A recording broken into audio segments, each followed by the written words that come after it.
Hi friends, welcome to Sumi tasty kitchen. എല്ലാവരും ഹാപ്പിയാണല്ലോ. ഇന്ന് അടിപൊളിയായിട്ടുള്ള ഒരു 4 മണി പലഹാരമാണ് ഉണ്ടാക്കാൻ പോകുന്നത്. അതിൻ്റെ പേരാണ് ഓട്ടട, അല്ലെങ്കിൽ നമ്മുടെ മടക്ക് ദോശ എന്ന പേരിലും പറയപ്പെടുന്നുണ്ട്. ഇതിന് വേറെ ഏതെങ്കിലും പേരുണ്ടെങ്കിൽ കമൻറ്റ് ബോക്സിൽ ഇടണം കേട്ടോ.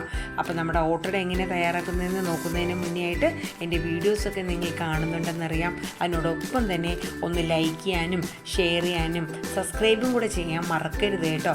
കാരണം നിങ്ങളുടെ സപ്പോർട്ട് ഉണ്ടെങ്കിൽ മാത്രമേ എനിക്ക് എൻ്റെ ചാനൽ നല്ല രീതിയിൽ മുന്നോട്ട് കൊണ്ടുപോകാൻ പറ്റത്തുള്ളൂ. പിന്നെ അതിനോടൊപ്പം തന്നെ ബെൽ ബട്ടണിൽ ഓൾ എന്ന ഓപ്ഷൻ കൊടുക്കുകയാണെങ്കിൽ ഞാനിടുന്ന വീഡിയോസൊക്കെ നിങ്ങൾക്ക് അപ്പം നോട്ടിഫിക്കേഷനായിട്ട് വരും.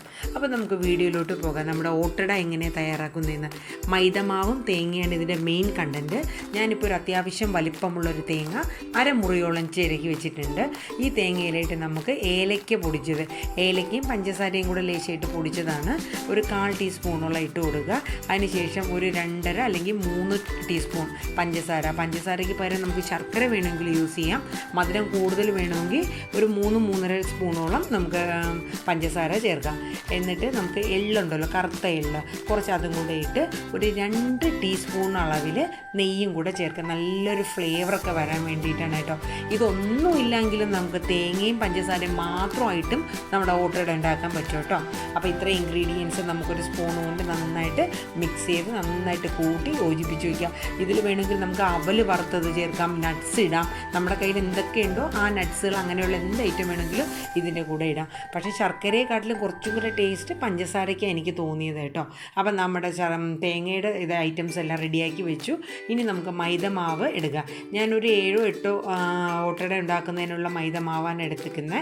നമ്മുടെ ഗോതമ്പ് ദോശയൊക്കെ ഉണ്ടാക്കുന്ന ഒരു അളവൊക്കെ നിങ്ങൾക്ക് അറിയാമല്ലോ, എത്രത്തോളം വേണമെന്നും. ആ ഒരളവിൽ നമ്മുടെ മൈദ പൊടി എടുക്കുക. ഇതിലേക്ക് നമുക്ക് പാകത്തിനുള്ള ഉപ്പ് ചേർത്ത് കൊടുക്കണം. ഉപ്പ് ഒത്തിരി കൂട്ടേണ്ട, ഒരു പാകത്തിനുള്ള അളവിന് ഉപ്പ് മതി. അതിനുശേഷം അതിൻ്റെ അകത്ത് തന്നെ നമുക്ക് കുറച്ചൊരു കളറിന് വേണ്ടിയിട്ട്, മക്കൾക്കൊക്കെ ഒത്തിരി ഇഷ്ടമാവുന്നതിന് വേണ്ടിയിട്ട് കുറച്ച് മഞ്ഞൾപ്പൊടിയും കൂടെ ചേർക്കാം. ഫുഡ് കളർ ഉണ്ടെങ്കിൽ അതായാലും മതി. ഞാനിപ്പോൾ മഞ്ഞൾപ്പൊടിയാണ് ഇട്ടേക്കുന്നത്. എന്നിട്ട് നന്നായിട്ട് അതൊന്ന് കൂട്ടി യോജിപ്പിച്ച ശേഷം നമ്മുടെ സാദാ വെള്ളം, പച്ചവെള്ളം മതി, ചൂടുവെള്ളം അങ്ങനത്തെ ഒന്നും വേണ്ട, സാദാ വെള്ളം ഉപയോഗിച്ച് നന്നായിട്ട് നമ്മുടെ ഗോതമ്പ് ദോശയ്ക്കൊക്കെ എങ്ങനെയാണോ എടുക്കുന്നത് അതിനെക്കാട്ടിലും ഒരു ഇച്ചിരി കൂടെ ഒരു തിക്നെസ് വേണം. ആ രീതിയിൽ നമുക്കൊരു കൊണ്ട് നന്നായിട്ട് ഇതിനെ കൂട്ടി യോജിപ്പിച്ചത് ഈ ഒരു സ്ട്രക്ചറിലാണ് നമുക്ക് മാവ് വേണ്ടത്. അപ്പോൾ നല്ല രീതിയിൽ കൂട്ടി യോജിപ്പിക്കുക. ഉപ്പ് ഒത്തിരി കുറവുണ്ടെങ്കിൽ കുറച്ചും കൂടെ ഇട്ട് കൊടുക്കുക കേട്ടോ. അപ്പോൾ നമുക്കൊരു പാൻ അടുപ്പത്ത് വയ്ക്കാം. പാൻ ഒത്തിരി ചൂടാവാൻ വേണ്ടി നിൽക്കണ്ട. അതിലോട്ട് നെയ്യോ ബട്ടറോ എണ്ണയോ എന്തെങ്കിലും ഒന്ന് തൂവുക. എന്നിട്ട് നമുക്ക് ദോശമാവ് അതിലേക്ക് ഒഴിക്കാം. ഒത്തിരി ചൂടായി കഴിഞ്ഞാൽ ഇത് നമുക്ക് നന്നായിട്ട് കറക്കി നല്ല സ്പീഡായിട്ട് എടുക്കാൻ ഇച്ചിരി ഒട്ടിപ്പിടിക്കും. അപ്പോൾ പാൻ ഒത്തിരി ചൂടാവുന്നതിന് മുന്നേ തന്നെ മാവ് ഒഴിക്കണം. ഒത്തിരി നൈസാക്കണ്ട, ഒരു അത്യാവശ്യം ആവറേജ് ഒരു തിക്നെസ് വേണം. അതിനുശേഷം മീഡിയം ഫ്ലെയിമിലിട്ട് നന്നായിട്ട് അതൊന്ന് ആയി വന്ന ശേഷം നമുക്ക് മറിച്ചിട്ട ശേഷം നിങ്ങൾ ഈ തേങ്ങയുടെ ഇതിടുമ്പോൾ മേൽഭാഗവും താഴ്ഭാഗത്തും ഒത്തിരി ഇടണ്ട. ആ നടുക്ക് ഒന്ന് സ്ട്രെയിറ്റ് ആയിട്ട് വരാൻ പാകത്തിന് തേങ്ങ അതിനകത്ത് ഫില്ല് ചെയ്യുക. എന്നിട്ട് ഒത്തിരി താമസിയാണ്ട് തന്നെ നമ്മുടെ ഒരു സൈഡ് ഒന്ന് ഫോൾഡ് ചെയ്ത് കൊടുക്കുക. നമുക്കിത് ഫോൾഡ് ചെയ്യേണ്ട ആവശ്യത്തിന് വേണ്ടിയിട്ടാണ് ഞാൻ 2 സ്റ്റിക്ക് എടുത്തേക്കുന്നത്. എന്നിട്ട് 2 അറ്റവും നന്നായിട്ടൊന്ന് പ്രസ് ചെയ്തെടുക്കുക. ഒത്തിരി ചൂടായി കഴിഞ്ഞാൽ പിന്നെ അത് ഒട്ടിപ്പിടിക്കാൻ ഒരു താമസം വരും. അതുകൊണ്ട് പെട്ടെന്ന് തന്നെ ഒന്ന് മടക്കി കൊടുക്കുക. എന്നിട്ട് ലോ ഫ്ലെയിമിൽ തന്നെ ഇടുക. എന്നിട്ട് 2 അറ്റവും നന്നായിട്ട് കവർ ചെയ്ത് നന്നായിട്ടൊന്ന് പ്രസ് ചെയ്ത് കൊടുക്കുക. എന്നിട്ട് ലോ ഫ്ലെയിമിൽ അതിൻ്റെ അടിഭാഗം നന്നായിട്ട് നല്ല മുരിഞ്ഞ് ഒത്തിരി കരിയേണ്ട, ഒരു ആവറേജ് നമുക്കറിയാമല്ലോ ദോശമാവൊക്കെ ഏത് രീതിയിലാണ് വരേണ്ടതെന്ന്, ആ ഒരു അളവിന് തന്നെ എടുക്കുക കേട്ടോ. എന്നിട്ട് അതിനുശേഷം പതിയെ അപ്പുറത്തെ സൈഡും കൂടെ ഒന്ന് മറിച്ചിടുക. ഈ ഒരു സ്ട്രക്ചറുണ്ട്, ആ ഒരു രീതിയിൽ മുരിഞ്ഞ് വന്നാൽ മതി.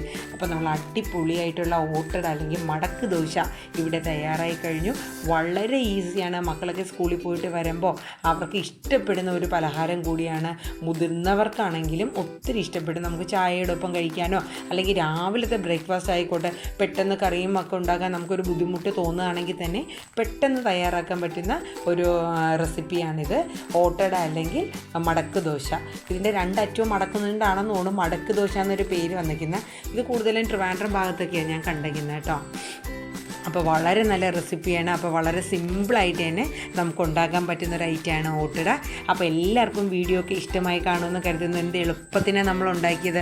അപ്പോൾ നല്ല അടിപൊളിയായിട്ട് കടുപ്പത്തിനൊരു ചായയും ഓട്ടടയും നല്ല 4 മണി പലഹാരം. അപ്പോൾ എൻ്റെ വീഡിയോ ഇഷ്ടമായി കാണുമെന്ന് കരുതുന്നു.